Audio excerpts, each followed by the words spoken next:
Some small RV manufacturers have stopped putting bad plumbing in their RVs, but many larger manufacturers have decided that instead of fixing their products, it's more profitable to go on a gaslighting PR campaign. In this video, I'm going to unpack 4 of the common lies that have become these large manufacturers' talking points on RV plumbing. If you're new here, my name is Jacob. I'm an RV technician, and I go undercover at dealerships to review RVs for quality. If you're shopping RVs, I have a bunch of free resources for you, including my 10-step guide for avoiding buying a lemon RV. I want to very quickly summarize what is bad plumbing. RV manufacturers like to connect this type of flexible tubing to PEX fittings. This fitting is not designed for this tubing. It's designed for this type of rigid PEX tubing. Because these two pieces are not really made for each other, it ends up creating water leaks. If I'm reviewing an RV undercover and I see this nonsense right here, then I give it an automatic F grade. Why am I being so harsh on this? You gotta understand, a single water leak that's undetected, just a small drip, can cause a tremendous amount of not just wood damage to an RV, but mold and health hazards for people. I once pulled apart a couch that had an enormous mold growth underneath it due to one of these incorrect type fittings in the cabinet next to it. And in more extreme cases where a hose connector simply slips off of the fitting, it can entirely flood your RV. One leak could literally total your RV. Manufacturers will often say various things to defend their bad plumbing. The first thing they'll say is, this plumbing doesn't break any codes. And to be fair, the first video I made complaining about this style of RV plumbing, I said that it was a code violation. A code is something enforceable by law that you can be fined for. I was incorrect to say that it violated some sort of code because there are no codes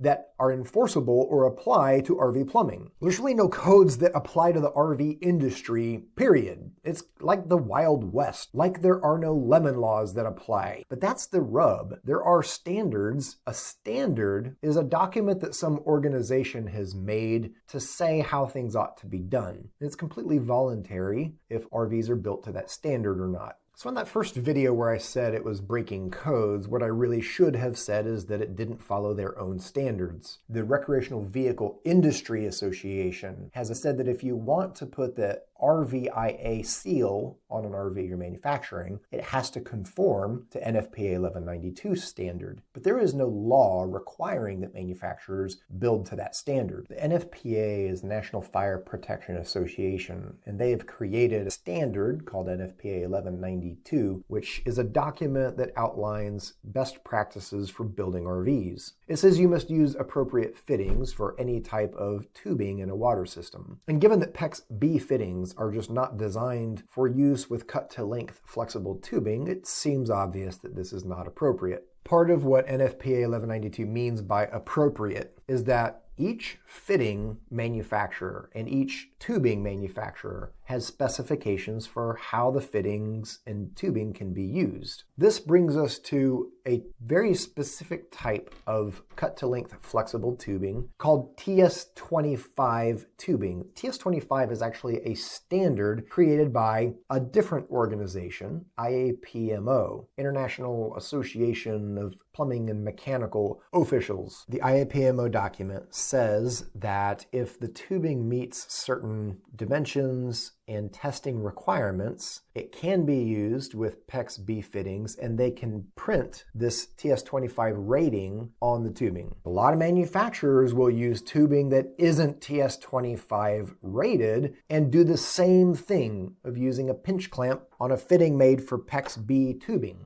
There is no standard that says that's permissible. Here's where it gets interesting. First, it says the tubing can be the same outside and inside diameters as PEX. But you know what's interesting? These clearly are not even the same diameter. So if it's supposed to be the same dimensions as PEX, why can they print TS25 on this tube? Second, the testing procedure outlined in this document is insane. The testing says you need to create an assembly of multiple fittings with the hose and then to condition it by heating it up to 120 degrees and then to pressure test it repeatedly at twice the rated pressure. So if it says 80 psi on it, you're testing at 160 psi.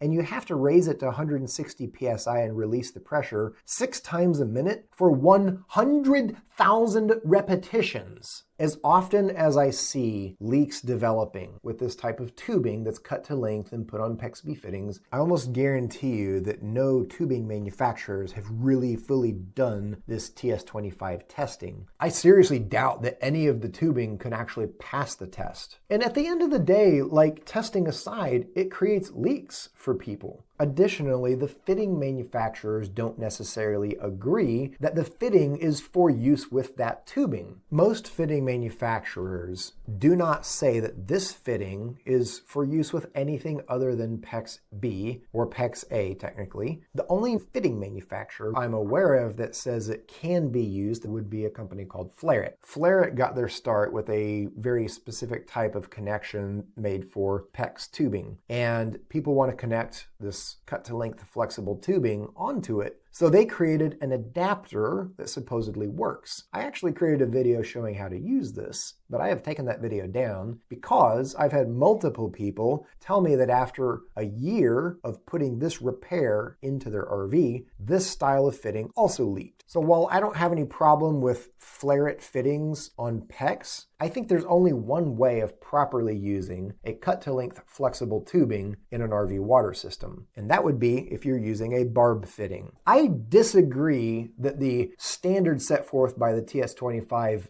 document is good. Keep in mind, folks, standards are created by organizations run by humans, and they can be wrong. For a long time, the National Electric Code permitted using 2 neutral wires under a single screw. In 2023, they changed that because it's actually a fire hazard. And now the NEC, the updated version, prohibits that. The main point here is that standards are created based on information that people have and ideas that they have, and those can be proven to be wrong and need to be changed. All these organizations that create standards have a process by which they can update the standards as they get new information. This TS25 standard, honestly, is one that needs to be updated because it creates leaks when you use cut-to-length flexible tubing on a PEX B fitting. Every technician I have talked to about this problem has said, oh yeah, that kind of connection leaks. They have to work on it a lot. I see this in comments and emails all the time from my viewers confirming that this is a problem for them. I think that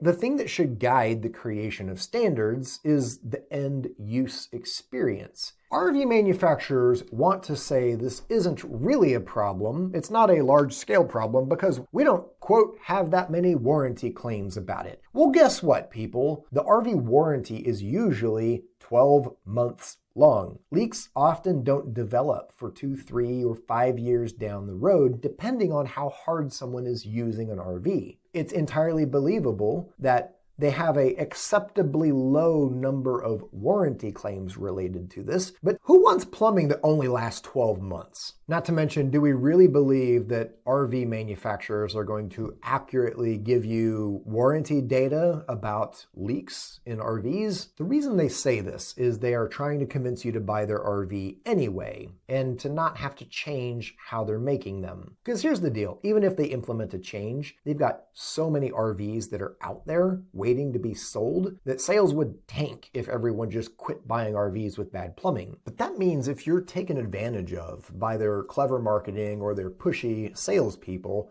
there are no lemon laws to protect you. The common feedback I get from people after taking my RV shopping course is that they knew more about RVs than their salespeople. Recently, I was undercover reviewing an RV. The sales lady told me that the cheapest cabinets were made out of solid maple wood, and I'm watching her lovingly pet the cabinets thinking, lady, that's a plastic sticker. My RV shopping course will empower you to know the quality of an RV's plumbing and cabinets and countertops, appliances, and much more. So be sure to check it out. Now, the last thing you will hear manufacturers claim is that they have to use flexible tubing on the water pump. The NFPA standard permits the use of flexible tubing on the water pump, but it does not require it. oftentimes manufacturers will run this rigid PEX tubing straight to and from the water pump. I get why manufacturers do it. They want the flexible hose for noise dampening, but the fittings inside of a pre-made flexible hose assembly actually restrict the flow of water. If you look at the size of the tube inside this fitting of a pre-made flexible hose assembly versus the size of the hole inside of this tube in a regular PEX fitting, you'll see a larger diameter in the standard PEX fitting, which equals more water flow. Now, is the amount by which a flexible hose assembly restricts water flow a problem? No. RVs are not flowing enough water through their system at any one time for this to be a noticeable restriction. So, how do you spot bad plumbing? What you want to look for is flexible tubing that has this style of pinch clamp on it. This is a clamp designed for PEX tubing, and it means that underneath is a PEX fitting. If it's flexible tubing and it has a pinch clamp, it's incorrect. A lot of people ask me, what happens if I find like the perfect layout RV at the perfect price, but it has bad plumbing? Can I have it fixed? The answer is yes, but you can expect a pretty high bill in some cases. It really depends on where the bad plumbing is and how much of it there is. Sometimes there are bad plumbing connections buried in the underbelly of an RV, and the only way to get to them is to tear the underbelly out and replumb it from underneath. This can be very, very, very time consuming and costly. Sometimes there's not any in the underbelly, but just how they've arranged it above deck is really hard to get to. I once spent 14 hours replumbing a brand new trailer because it was incredibly hard to get new plumbing through some of the walls. Now, conversely, some RVs only have very limited bad plumbing. It might just be one hose between the water pump and the rest of the water system that needs to be replaced. In that case, it may be an easy DIY project that costs you $15. The dealer service center is going to have a much better sense of how easy or hard it's going to be to replumb that particular RV. If it's an easy fix, they may just throw it in for free. I've had clients tell me that the dealer agreed to replumb everything above deck on their new RV they were purchasing. If it's a really difficult fix, they'll probably give you some sort of a quote with how many dollars it would cost to replumb it. If you really want a third opinion because you don't trust the dealer in how they're assessing the RV, you can always schedule a consultation with me and send me pictures of all the plumbing you can see, and we can talk through the floor plan, and I can give you a better idea of how hard it's going to be to get it replumbed. If you want to see a video explaining the plumbing problem in more detail, click here. Or if you want to watch me going undercover to look at RVs, click here.